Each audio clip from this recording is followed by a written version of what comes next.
Hey guys, Octavian here. It's a few days into the Delve League and I wanted to show you all what I've been up to. I did, League start with a Scorching Ray Trickster build that I've termed the Lord of Darkness, and I wanted to show you guys exactly why, aside from the fact that I'm very cheesy as an individual. This build is designed to tank delves to the point of extremes, and has worked out really rather well for me. And I'll just give you a short demonstration before... 72 sulfide for that. Let's go this way. I want to keep getting deeper in. I'll give you a short demonstration before I go too much into exactly how it works. So, let's get going. So, I've gotten decently far into the delving system. I'm at monster level 75, which I think is, what, a T9 map or so, but I'm at delve depth almost 150. And I've been doing so with this tanky Scorching Ray build that, as I mentioned, is designed to tank the darkness for as long as possible. And let me just demonstrate exactly how long that is.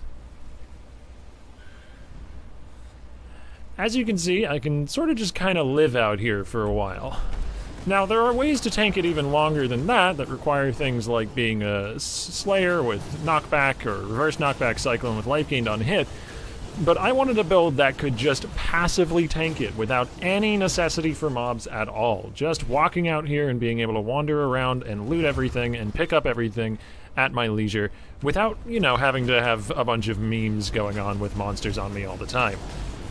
So, what I've gone for is as much generic reduced damage taken as I possibly can get. And that comes in the form of a Trickster build. Since with Trickster you can get reduced damage taken if you've spent a total of 200 mana recently, so that's up fairly often. I actually didn't end up going for Escape Artist, which would be reduced damage taken if you haven't been hit recently, because that was a little bit too harsh on hitting the rest of my build in terms of damage.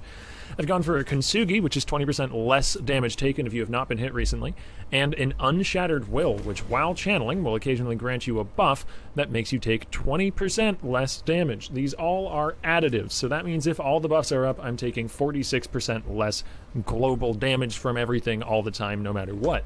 Like every type of damage, which includes darkness damage. As well as that, I'm fairly sure that the 10% reduced damage taken from damage over time does apply to darkness damage, even though they said it wouldn't before Delve came out. In a lot of the communications to the community and stuff and questions on this topic, they said, no, things like Prolonged Pain will not work. I think it specifically was mentioned. And then I got Prolonged Pain in Uberlab, and I felt much tankier in Delves, so...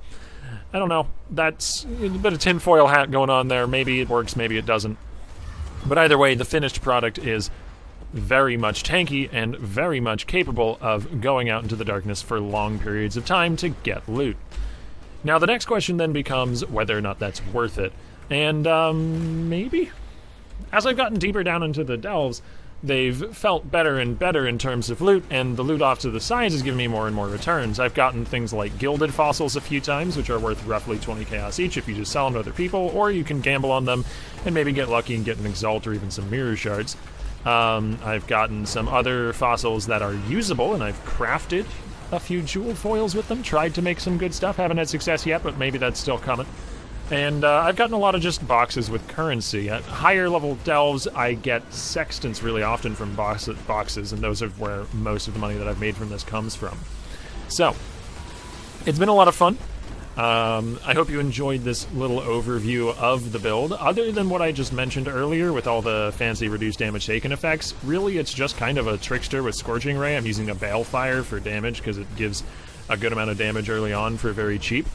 And it's worked out pretty well. It's not the fastest mapper, so it really is very specialized for delve content. So if you want to do specifically this, and be able to just run around out here as much as you please without so much as a chunk of damage on you, then feel free to look in the description below. There'll be a path to building link for my build as it currently stands, and you can copy what I've done.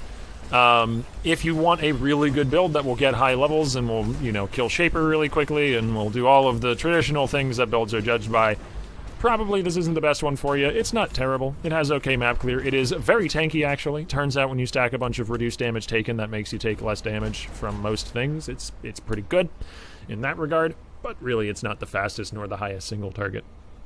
But I've enjoyed it a ton nonetheless. It's been a great league start for me, and I'm sure I'm going to have plenty more ideas in the future. So yeah, thanks for joining me for this video. I hope you enjoyed. It was a bit of a short one, but really I just wanted to show you guys this character in action, and I will see you in the next one.